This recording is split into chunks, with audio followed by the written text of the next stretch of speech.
মুগ ডাল দিয়ে রান্না করা যে কোনো খাবারই আমার কাছে অনেক বেশি মজা লাগে, আর সেটা যদি হয় ডিম দিয়ে মুগ ডাল তাহলে তো কোনো কথাই নেই। এখানে আমি মুগ ডাল ভেজে নিচ্ছিলাম শুকনা কড়াইতে। এটাকে আমি টেলে নিব, একদম লাল লাল করে ভেজে নিব নর্মাল হিটে।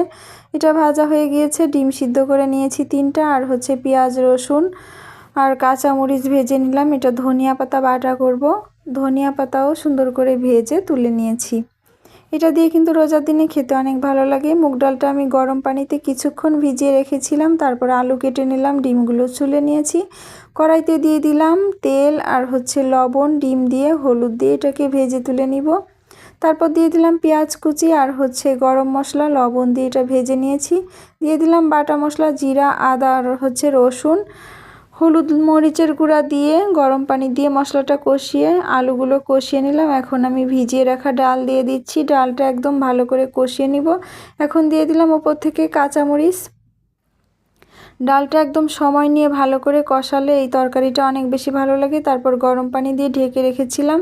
এখন দিয়ে দিলাম ডিম। তারপর গাছ থেকে 2টা টমেটো কেটে উপর থেকে দিয়ে দিচ্ছিলাম। টমেটো 2টা অনেক সুন্দর পেকেছিল, একদম টুকটুকে লাল হয়ে।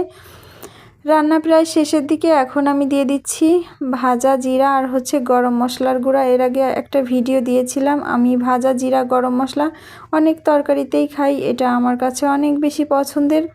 তারপর নেড়েচেড়ে রান্নাটা প্রায় শেষের দিকে। এখন আমি চুলাটা বন্ধ করে দিব। দেখুন আমার রান্নাটার ফাইনাল লুক। এটা কিন্তু খেতে ভীষণ মজা। সবাই ভালো থাকবেন।